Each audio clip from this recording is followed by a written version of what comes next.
everyone, and a huge thank you for joining us today for a discussion on breaking down knowledge silos between engineering teams. This is a Lead Dev webinar created in partnership with Honeycomb. The webinar will last roughly 45 minutes, after which both myself and the panelists will head over to the Lead Dev Slack to answer any remaining questions you have in the Effective Team Slack channel, so be sure to sign up. We may also have some time to answer a couple of questions live, so please do submit those through the Q&A feature in Zoom, and we'll get to them as we can towards the end. So let's get started with some introductions. My name is Josie Haynes, and I'm the VP of Software Engineering and Head of Diversity, Equity, and Inclusion at Tile. And today I'll be joined by four amazing panelists. Our first panelist is actually Liz Fong-Jones, who's the Principal Dev Advocate at Honeycomb, and we're excited to have you here. Next, we've got Ellen Wong, Director of Engineering at COM. We also have joining us today Swati Vathrun, who's an engineering leader at Instagram. And then last but not least, we've got Rich Enakor, who's the Chief Solution Architect at Vanguard. It's so great to have the four of you here, and I'm excited to hear your answers on these questions. So they're going to be sharing their experiences and insights. And so why don't we get started with knowledge silos can form on engineering teams due to a variety of different reasons. And sometimes it's due to organizations being structured by functional expertise. Other times it's due to power struggles, fears, organizational inefficiencies, or just a lack of clear communication principles. However, those silos can lead to eroding trust, shutting down collaboration, and making decisions without being informed by the data. So today we want to talk about why it's important to break these silos, how to identify them in your teams, and the steps to take to empower knowledge sharing. So first, I want to ask this question to all our panelists. What does a knowledge silo mean to you? And where has it shown up in your career? So why don't we start with Ellen? Yeah, hi, thank you. Knowledge silo, what it means to me and how it's shown up. So I think in different situations, in different roles, I've seen silos shown up in different ways. It could be between feature engineering team and platform teams. It could be an acquisition of two companies coming together. It could also be just different business lines, right? Like consumer business and B2B business. And so how it's shown up in my career, it often shown up as conflict, reoccurring frustration from teams, and not speaking the same language. And so it could show in different ways, but they have telltale signs of just like, you know, growing resentment or just like unable to communicate between two groups of people. Awesome, thank you for that. Swati, what about you? Where have you seen this show up in your career? Yeah, thanks and welcome everyone. Fortunately or unfortunately, depending on how you look at it, you know, knowledge silos have shown up in pretty much every job I've had in my career. And I think it's really what we've learned from those and how do we apply those learnings moving forward that's really helped us try to you know, knit them as early as we can. Teams don't start off thinking that they're going to be a knowledge silo. I think it happens due to some of these you know, lack of clear communication channels, you know, organizational efficiencies, you know, power struggles. And, you know, for us, it's been really just like, how do we get ahead of some of that stuff? And that's what, you know, that's why I'm really excited about this topic, because, you know, that's something that we really should be also thinking through. Yes, definitely. Liz, what about you? I think I agree with everything that's been said before about knowledge silos between different teams, but I think that I wanted to add a dimension, which is that on varying teams, I've been the newest engineer, I've been the most senior engineer on the team, I've switched teams a lot in my career, and that's caused me to realize that one of the largest knowledge silos is when knowledge is locked in the head of the most senior engineer, the engineer who's worked the longest on the project. And those are silos that are within our teams that we don't tend to necessarily think about that we really do need to solve, because they result in excessive escalations against that person, right? Like they result in people not being able to problem solve as quickly as they could if that knowledge were more evenly distributed, even on the same team. Yes, thank you for that additional insight. And Rich, last but not least, would love to hear from you. Absolutely. Thank you for having me. I do agree with what everybody has said. If I look at my career, I think I've spent most of my career in large enterprises. And most of the times I see this as a consequence of intentional org design, right? So it starts up that way. And I think over the years, these large enterprises have invested time in kind of breaking down these silos, but it's showing up in different forms now. So now it's no longer about intentional org designs that create these silos. Rather, it's some of the practices, which we can get into in further conversation, but that's where I'm seeing it now. The unintentional consequence, like Liz mentioned, the tribal knowledge of an individual, or not having common goals. So those are the two things, because every team is formed to solve a problem or build some kind of value, right? So, and once we converge at a high level that we're working towards the same goals, we're more likely to share those things. So I've seen that most of my career. Thank you for that. And so my next question that ties into this is, so we've talked about what a knowledge silo is, but why should we be taking the time to identify them and break down those knowledge silos? So Swati, why don't we start with you? Yeah, in many organizations, they can be small startups to like huge, large ones. Knowledge is power, and we want to ensure that that power is not within a small group of individuals. I think, Liz really hit it like when she said, oftentimes being the most senior engineer, create this like sense of like power struggle just because of what they know versus what folks don't know.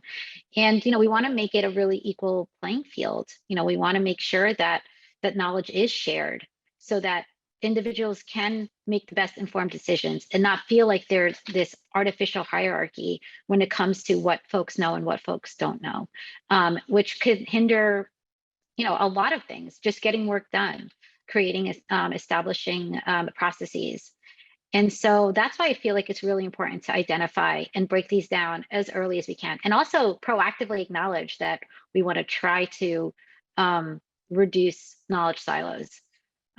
So yeah, that's why I feel like it's really important for us. Awesome, thank you for that. Ellen, do you have some more insights you'd like to add there? Yeah, for sure.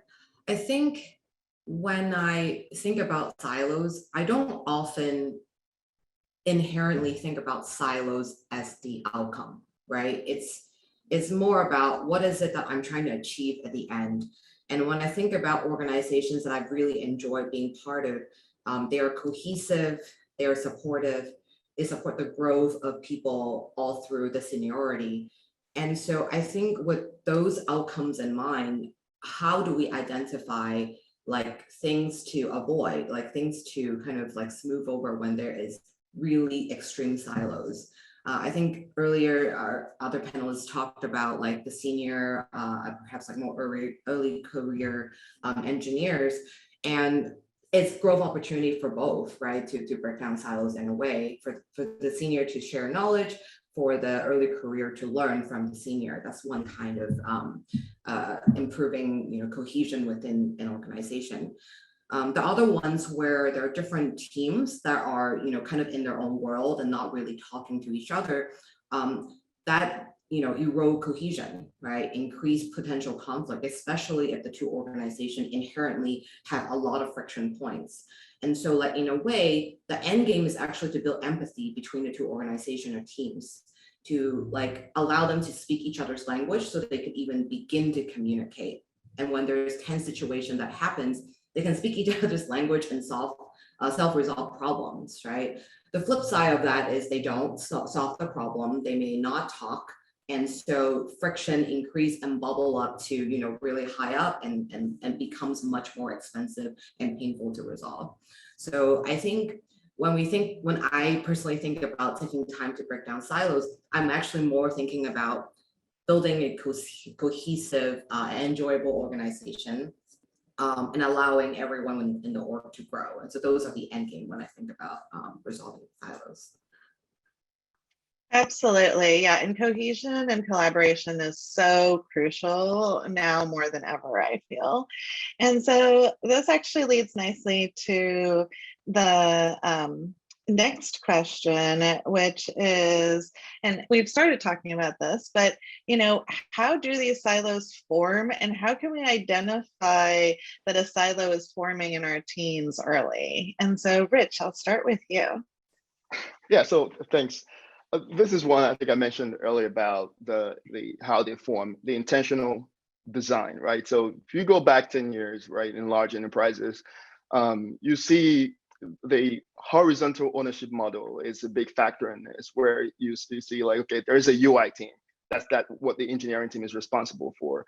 You've got the, oh yeah, I'm a middleware guy, I'm a database guy, oh, we're messaging. So every single person owns a piece in the stack without that vertical ownership, right? So those were things that I think large enterprises that I've worked for have recognized and start working towards vertical ownerships, right? So as we mature and move from this horizontal approaches that intentionally create lack of collaboration among teams, now what we're seeing with more multidisciplinary teams coming together as one, we're seeing the unintentional things that are coming out of it, which is more on the lack of shared goals, right? As I mentioned earlier, right? Ultimately, like every team exists with an objective, right? So, and you're more likely to work together with a different team when you know that, okay, we have common goals, right? There is avenues to bring you guys to have that particular forum. So one of the things that in our organization that we've actually done better at is really trying to align our enterprise goals, right? Try to find that synergy between the things that we publish at an enterprise level down to every single feature team, make people feel that sense of belonging. And folks are now realizing the importance of really making sure that the goals align, right? Because once we're aligned, I think that's where we start seeing those collaborations. Awesome. I think that is, some great insights there. And Liz, what about you? Do you have some things to add? I have two thoughts that I want to add here. First of all, I wanted to highlight that you can detect a knowledge silo forming early if you start trying to identify where are the friction points, right? Like where are the places where people are interacting? And are there places where there are kind of single points of contact, or where there are not enough points of contact such that the knowledge is not getting distributed among the team? The other thing I wanted to talk about is this idea that, expanding on what Rich said about kind of having vertical integrated teams rather than horizontal teams, I think that it's important to have the spread of knowledge both horizontally and vertically. So for example, at Honeycomb, we have separate teams for platform engineering, for front-end engineering, for product engineering. But what's critical is that every feature is built by kind of a combination of engineers from all of these teams. But they also go back to their kind of home team and share the knowledge of what they learned from building that feature together, so that we develop this kind of community of practice around platform engineering. So that all of the platform engineers at our company learn from the experience of the platform engineer who worked on that one feature, right? Like I think that sharing is, and setting up kind of the structures to make sure that sharing is systematic, or how you detect that a silo is about to form and kind of nip it in the bud.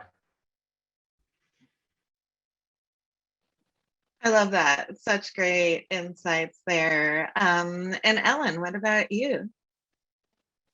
Yeah, I agree with a lot of the insights shared so far. Always, for me, it's always going back to the end game of productive overall team, great collaboration and cohesion amongst the team. And so I really agree with what Liz talked about, like having a system where when the side effects, the negative side effects of silos is starting to affect the team cohesion and productivity. And silos isn't inherently bad, right? Like we have a lot of the silos are created because of org design. You have specialized experts in doing certain things. And if that's actually not causing an issue, leave it alone, right? It is becoming an issue when there's increased conflict, there is duplicate efforts, there's conflicting efforts. And so I think as long as there's a system in place to allow these issues to surface up like early rather than later, so then you can solve the problem like, when it's still small. And a couple of things that I've seen work really well would be, depending on the size of your organization. On the smaller side of the organization, I've seen, regular retros either within the team and then sharing kind of like summary of retros of what has been, reoccurring. Other things like cultural amp, like survey within the team, and really having leadership be accountable for looking at what are some of the patterns and making a plan to solving them.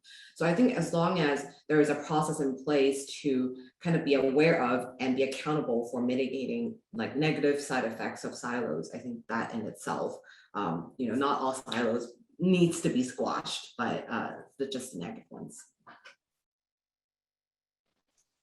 Yeah, and I think that's such a great point, right? I think a lot of times we hear the word silo and it's like, oh my gosh, this is something we have to break. But we intentionally as leaders build silos sometimes, and we need to, because we can't have everybody in every single meeting. And so I think, making them intentional and crucial is so important.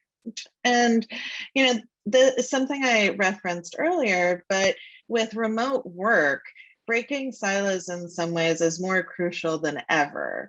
And so why is that? And what can we do to address this issue? Swati, why don't we start with you? Yeah, I think with remote work, we sort of just naturally gravitate towards, groups or folks that we might be connecting with. Communication is often something that needs to be more proactively thought through.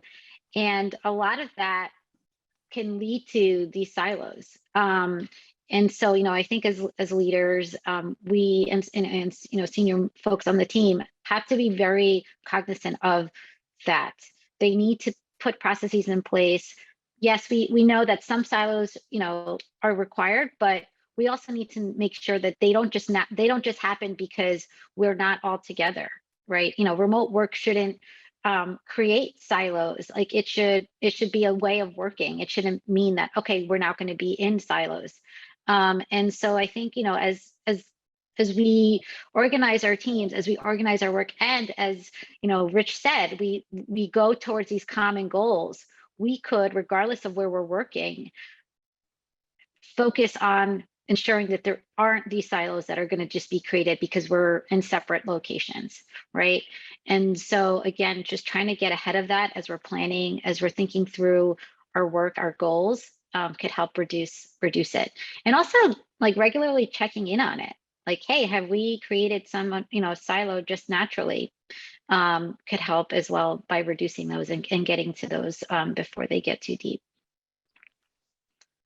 Definitely. And then Rich, do you have some additional insights here?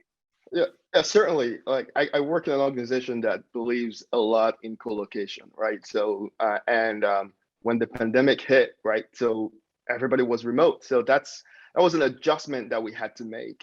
And one of the net of effects that we've seen from some of our consumers within our organization is complaining that, okay, well, they don't know what we're working on.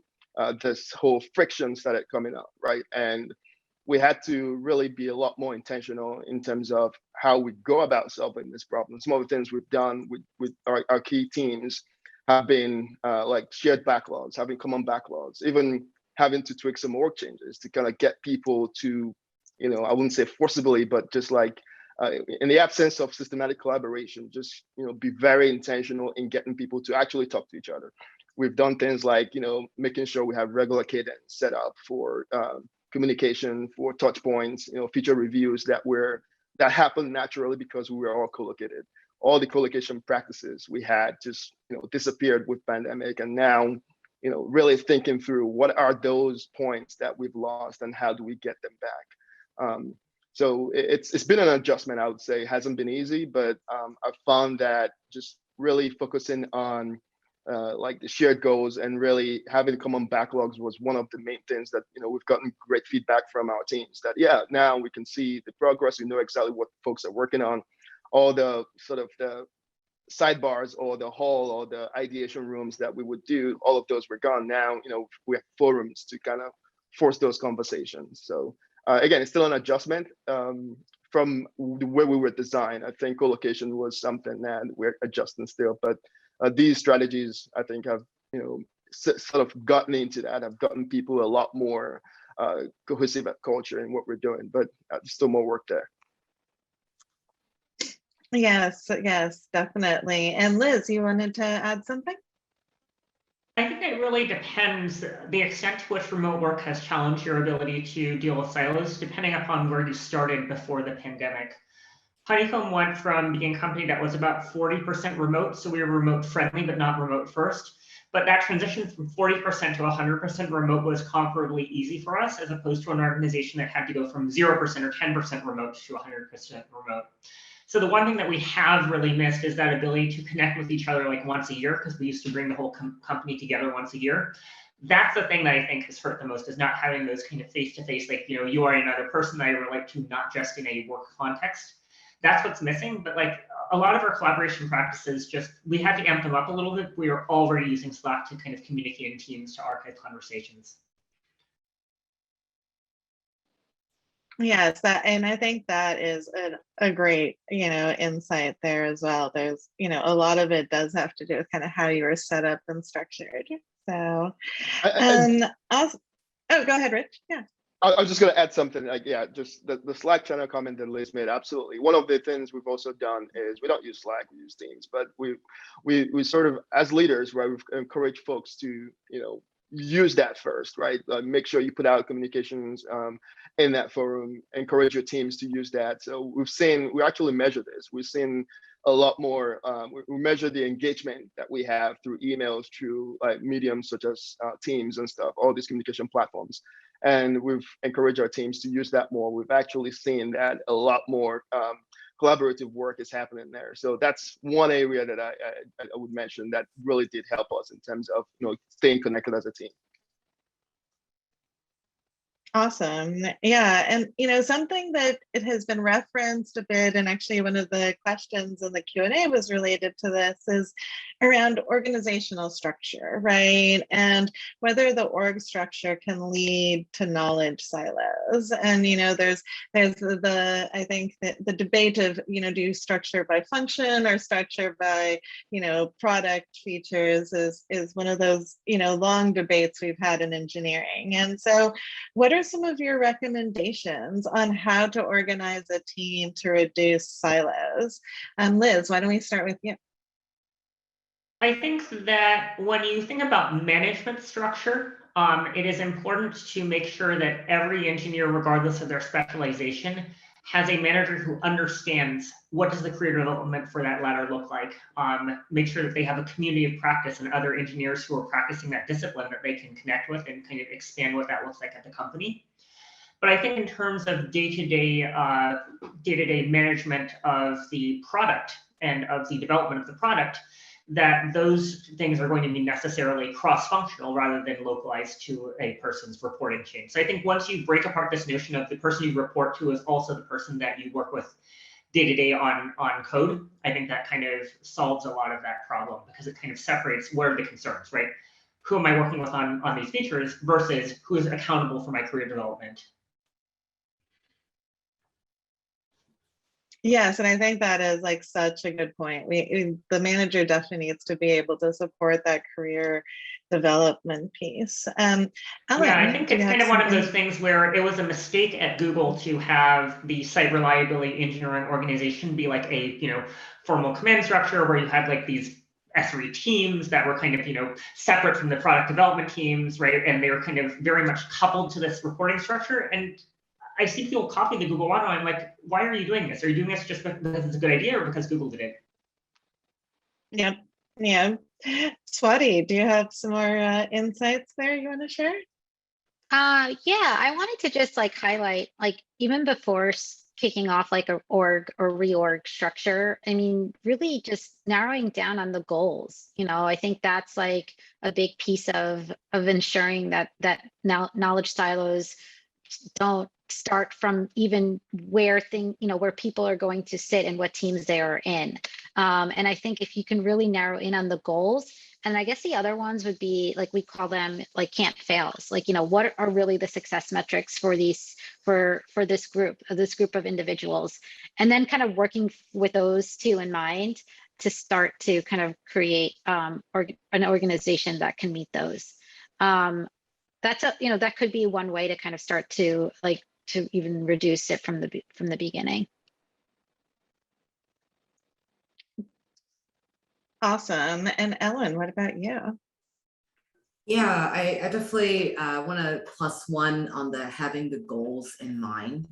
When I think about organizational structure, I don't inherently think about like how to reduce silos. I think regardless of how you organize your org, unless everyone is one big team, there is going to be silos, right? Like teams that work closely together is going to know each other much better than those that they don't see day to day. And so like it really begins with the end in mind. Like if you are, building a product for end customer, who are the people that needs to be working closely together to deliver the best user experience, right? And if you are serving other engineering teams, then how do you structure your team such that, again, like your customer is going to, have the best experience, also you're building the most valuable thing for the customers. And so what I found in the past, like I have worked in places where, you might group people by discipline, and it could work in certain small scale. But what I do find most engaging is that when you have a group of people together that work closely to deliver an outcome, right? It could be a customer feature, it could be, a platform for other customers. Regardless, you have the people working closely together, iterating, challenging each other to bring that product, that MVP, that iteration to the world. And I think that, those people, you should put them together. And inherently, when you structure it that way, each team that is like delivering different outcomes are going to have silos. And so that's okay. That's by design. And so then you then think about for each of the people that, like, or group of people that could have silos from each other, what are the important things that they should know about in order to keep moving the company business forward? It might be understanding what they're doing, right? Could be easily resolved by a demo or recurring demo.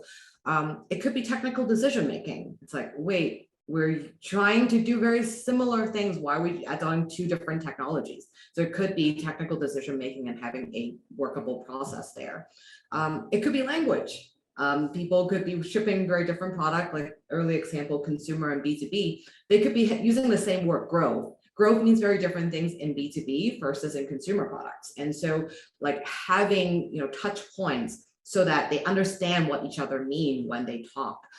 Is in my mind, like, the ways to mitigate silos, regardless of how you structure your organization. Yes, absolutely. And, I want to jump in with one of the questions that came in the Q&A, because it's directly related to this topic we were just talking about. And so Bart asks this question, which is, at our companies, I see that silos are created based on product knowledge, but also on stack. This was a conscious choice 5 years ago because of the implementation of the famous Spotify model we've implemented. Do you say this aspect of this model is obsolete? Does anybody want to take that first? I can try. The reason why I started smiling is that I don't know if the person works for the organization that I used to work for, which did that implementation of the Spotify model, right? So they came from the mindset that, oh yeah, we are very siloed. Our organizational structures are very, very horizontal in nature. Let's break into product families, and the ownership will be top down, will be vertical, right? And well, why that was good in the short term, the other aspect of it was the shared services, the shared capabilities, right? That was duplicated, right? Unnecessarily, right? So they decided that, yes, we want to have these product families work as independent organization, and every single capability that was in a shared service, considered a shared service, they had to duplicate. They found a lot of redundancy and a lot of people not having enough work to do. A lot of hiring was going on, so it was a perfect example, I would say, of, like Liz was mentioning, you're taking the Google SRE model and you're joining a company, right? You really have to understand your organization, what your needs are, and how to kind of address that. What was lost in this particular deployment was that they never really emphasize on the goals, where what are all these teams working towards? Where would it make sense to have a shared service broken apart, and where does certain kind of segmentation make sense? That didn't happen, and I think that's the dangers of, yes, I want to break down silos, I have to make every single team independent. You're subconsciously creating another silo by doing that. So that's right. It's this thing. I think Cherry Maters wrote a blog post recently that was actually quite proactive, saying like, wait a second, why is breaking down silos bad? Or why are silos bad? Because it turns out that having everyone talk to everyone is not a strategy either, because you're going to leave people out. You're going to have all of these like, unstructured things that wind up not being written down anywhere. Yep. Absolutely. Ellen or Swati, do you have additional insights on that one? I was going to say that I think Liz just touched on this. Like, I don't think silos are bad, 'cause not everybody's going to be in the same conversation. I think it's how we manage that, how we manage the communication, how we manage the proactivity there that can get it to a worse place, or can, keep it sort of at an acceptable place. And so I think that's just, that's also something else that we should just recognize. It's like silos are not bad. It's just like, how do we use them is really what we should be going after. Yeah. Yeah, and actually, funny enough, one of our upcoming questions is, were knowledge silos inherently bad? And so, Ellen, do you have additional insights around that one? Yeah, I was thinking about that yesterday, and I happened to be eating dinner, and at my dinner I have my bowl of ramen, and then I have like some fried chicken. I also have my green tea, and then also some like salad. And I was thinking, my meal were silos. They were all individually plated and delicious. What if I insist on breaking the silo and mixing them all together? It would be one disgusting smoothie. It would just be terrible, right? They were separated for good reason. And as someone looking at it from a high level, it's like, oh, when does it make sense to mix and match? That's actually a lot of leadership and a lot of like good decision making. And so I think that, going back to the outcome that we want, the cohesive organization, people that have high empathy for each other, you deliver value, for your customers, is how do you do that? That is the end game. Silos are not inherently bad. And what I've seen before in organizations that, how you make it work, or things that don't really work, is that I have been in an organization before where we had a lot of outages and fires that happened reoccurringly. And back then, one of the core value within the founding engineering team is we should not hire DevOps. We should not hire SRE, because if we do that, it creates silos for only the DevOps people know how to mitigate fires, where instead we want all of engineering to be able to jump on fires. And that lasted for a couple of years. And DevOps is hard to hire as it is. It's not motivated within an organization to do that. And over time, we just burned out a lot of backend engineers who weren't very good DevOps people. And in the end, it wasn't a great outcome for the business either, because with a lot of downtime, you have upset customers, which lead to churn. And in hindsight, it wasn't so bad that we could have had experts that could really help up level the whole team and educate and knowledge share. But by not like absolutely, removing silo, we actually hurt our end game. And so like those are, bad examples that I've seen before when people like over index on not having silos. Another example I can also give is an acquisition. In a previous role, we were a startup that was acquired by a slightly bigger startup. And so when two companies come together, inherently there's going to be silos, because you used to be two companies, right? So you don't really know each other's language. And to mitigate the silos, everybody wants to be in every meeting. so no decisions are getting made because everyone has an opinion. Imagine this, instead of like, 4 people deciding on which product, which feature to prioritize. Now you have 20 people and many meetings to go and make that decision. That also kind of basically grind our progress to a halt. And so, yeah, I think those are some cases where silos is not inherently a bad thing. It's really like case by case basis and focus on the outcomes. Yeah, and I love that you shared some concrete examples. And, I think so many of us read articles around like the Spotify model, or like, this is how Google has their organization. And it's so easy to feel like, oh, we should just copy this. But it's like, will that actually serve your organization is like the key question you have to be asking yourself as a leader. Liz, did you have? And it's even the Google model for the Spotify model, like, is it actually practice, right? Or is it aspirational, right? Does Spotify actually do this, right? Like, that's the other thing. You modeling yourself on an organization doesn't exist. Another thing I think is really important here, though, is that when you say, everyone can do everything, that really devalues the skill set, the expertise, right? Like, operations is a skill set.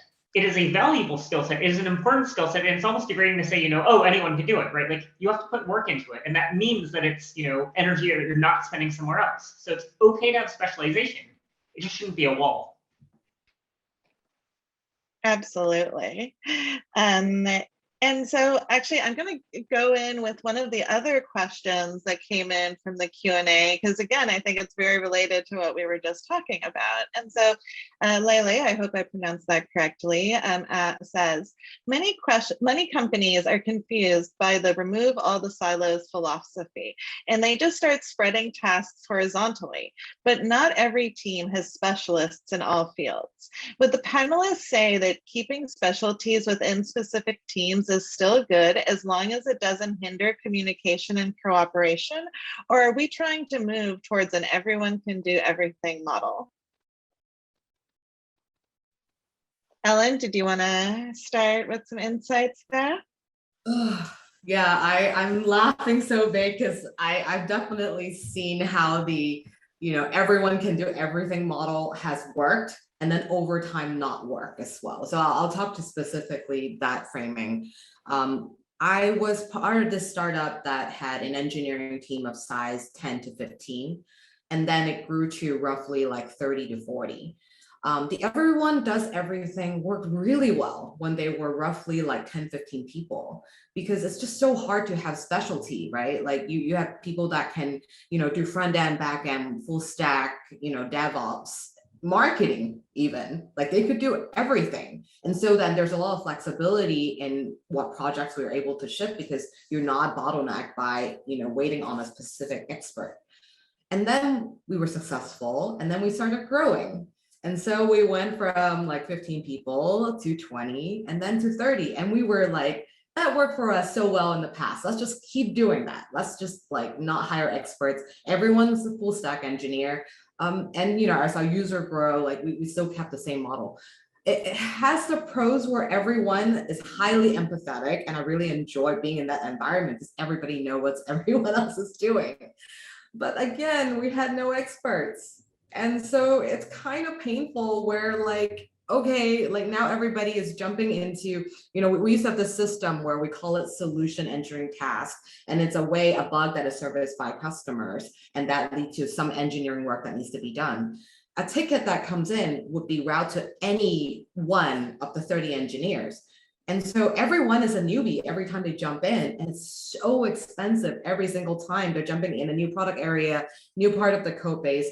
And as we kept growing 30 to 40, it really no longer makes sense. And that showed up in our team retro, where people were like, so I got this ticket the other day in a code base area that is in a stack that I'm not that familiar with, I've never touched, and the engineer who coded most of it is no longer here.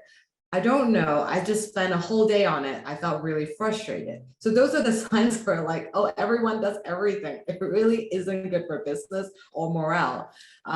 So going back to, is this bad or is this good? Inherently, it really depends on the scale and kind of the outcome, right? When you're really small, this is probably fine and perhaps encouraged.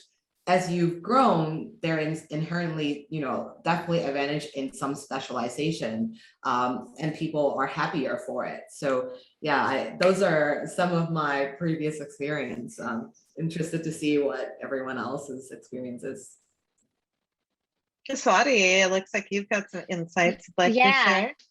Alan, thanks for sharing that story. I mean, I totally agree. I just don't think it scales. At the end of the day, like maybe for a few weeks, maybe a few months, but as your organization continues to grow, as you become successful, like it just doesn't scale. And I actually think that there is a lot of value in having specialties. Liz mentioned it, like these different functions, operations is a really highly like specialized type of engineering that you need to do. And so I think it creates, even for individuals, it creates a sense of like ownership in a particular area, which they can continue to grow in. And so something, maybe a small startup getting kicked off, sure. But longer term, it is actually setting up an organization to fail. And I think Alan gave us some really great examples as to where things ended up. And so, yeah, I just wanted to reiterate that it's a solution that doesn't scale at all. The broader you make the domain that people are responsible for before they're fully ramped up, the longer it'll take you to ramp new people onto your team, right? Like there have to be bounds. You have to understand, where are my peer relationships? Who can I turn to for advice in this domain so that you don't have to learn that entire domain yourself? Yeah, if I may add a note, I think also what Swati was saying, ownership. Like when everybody owns something, nobody owns that thing, right? And on that particular example I gave, where customer issue of different parts of the product round robin to any engineer of the team, there were no motivation to improve the system as a whole, because you're basically just always getting a ticket and spending your whole day figuring out, and you solve the particular, narrowed particular scenario. When we had later on moved the process to start, partitioning ownership within the team, then the team itself is more motivated to go improve the part that they own, because there's pride in ownership. There's also just, if I fix this, the life is going to be better for me down the road. So like that's when the organization shifted to that, we definitely see improvement in overall product quality as well. Absolutely. And Rich, it looked like you had something you might want to share. Yeah, so I do agree with the sentiment, right, around the scale you operate, right? So I've worked in a large enterprise where they had 60,000 engineers. And if you ask leaders in that organization, the mindset would be, yes, we're siloed. And I think the previous questioner that asked about the Spotify model, right? When you have large organization, that's a very prevalent sentiment that people carry along with them. And that's why large organizations like that will try to implement something that a startup is doing, which does not work, right? That's one. But on the other hand, I think, yes, specialization is very critical. It's important to have. But within that specialization, like Liz mentioned, like site reliability engineering, right? You still have to have communication with your feature teams, right? The ones that you're, supporting, the ones that you're enabling, right? We've seen that in some of the practices that we're trying to force within our teams as well. Like our SRE teams are not operating in silos. The feature teams, they have regular checkpoint, they understand they both share the same reliability goal for the product that they're supporting. So those are still, even though you have specialization, there's still opportunities to collaborate with others, to share knowledge so that they understand your world and you have context in that. It does not mean you're going to assume that responsibility, but it's inherently important that while specialization is good, you still have to, where necessary. And I think development and operations, those two are key areas where you have to have that synergy. Awesome. Thank you for those insights. And you know what? I can't believe we're out of time already. And so, I was taking notes while everyone was sharing. And so I thought some of the best insights that I got out of this is that, silos are okay when by design, right? It's about what is your outcome. Don't just copy another company's organizational model. Having everyone talk to everyone does not scale as your companies get big.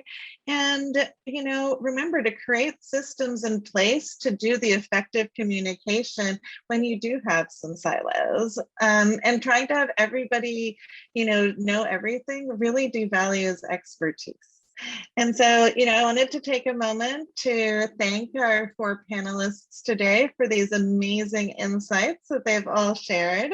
And we'll all be heading over now to the Lead Dev Slack channel. So join us in the Effective Teams channel, and we'll be there continuing the discussion. Thank you for joining, and we hope to see you again at a future Lead Dev panel. Thank you for having us. That was awesome. Thanks, everyone.